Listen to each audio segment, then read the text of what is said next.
तयार नाही। पावसाचा दिवस आहे का रातभर ते रोडावर राहिले। यांची अवस्था अत्यंत एवढी बिकट आहे की खरोखर या ठिकाणी यांची परिस्थिती करून खाण्याशिवाय भाग नाही।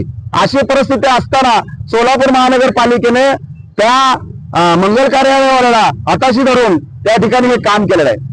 आणि तिसरा प्रश्न असा आहे, त्या ठिकाणी बाजूला शौचालय, तो शौचालय सुद्धा त्यांनी कब्जा केलेला आहे आणि स्वतः अतिक्रमण करून एवढी मोठी त्यांनी बिल्डिंग उभा केली, किचन उभा केलंय।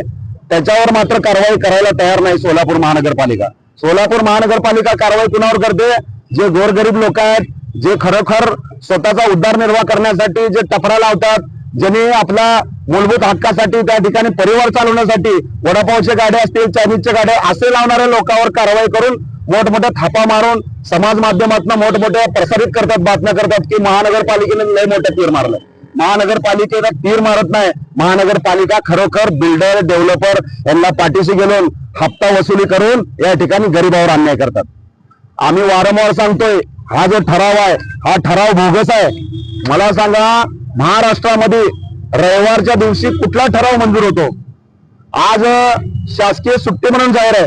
प्रत्येक अधिकारी, प्रत्येक शासकीय कार्यालयाला रविवारी सुट्टी असते आणि हा ठराव रविवारी झालेला आहे।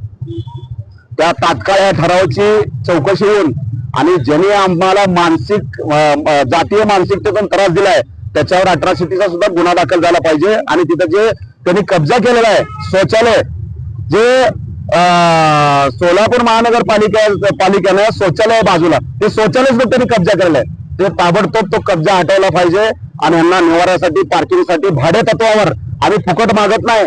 आम्ही वारंवार महापालिकेला सांगतोय, आम्हाला फुकट नको आहे, आम्हाला सुद्धा भाडे तत्वावर ती जागा देणं गरजेचं आहे। आपण या देशात राहतो, या गरीब लोकांना बघण्याचं आज या ठिकाणी दृष्टिकोन लोकांचे अनेक आहे। भाड्यानं घरं मिळत नाहीत, या ठिकाणी अनेकांच्या समस्या आहेत। जर आम्ही वारंवार सांगतोय, सोलापूर महानगरपालिका जर आमचे प्रश्न ऐकत नसेल तर आम्हाला उग्र पद्धतीचं आंदोलन करावं लागेल। आताच पोलीस प्रशासनाला आम्हाला असं सांगण्यात आलंय की तुम्ही हलगी वाजवू नका। अहो, आम्ही लक्ष वेधण्यासाठी या ठिकाणी विश्वरत्न महामानव डॉक्टर बाबासाहेब आंबेडकरांच्या देशात राहतोय। आम्हाला लोकशाही दिलेली आहे, आम्हाला आंदोलनाचा अधिकार दिलेला आहे। आम्ही आंदोलन करत असताना प्रशासन आम्हाला अडवतंय। का अडवतंय आम्हाला? की तुम्ही हलगी वाजवू नका। हलगी वाजवणार नाही तर काय करणार? हे झोपलेलं मुर्दा जे प्रशासन आहे, हे जे महानगरपालिकेचं, त्याला जाग येण्यासाठी या ठिकाणी मी हलगी वाजवतोय। आम्हाला प्रशासनाकडून सांगतात, आम्हाला हलगी वाजवू नका, आमच्यावर 10 नाही 100 गुन्हे दाखल करा, परंतु आम्ही पाठीमागा हटणार नाही। आम्हाला जे मूलभूत गरजा आहेत, आम्हाला निवारा महत्वाचा आहे। निवारा जर भेटत नसेल त्यासाठी आम्ही स्वतः गुन्हा दाखल करून घ्यायला तयार, या माध्यमातून सांगतो।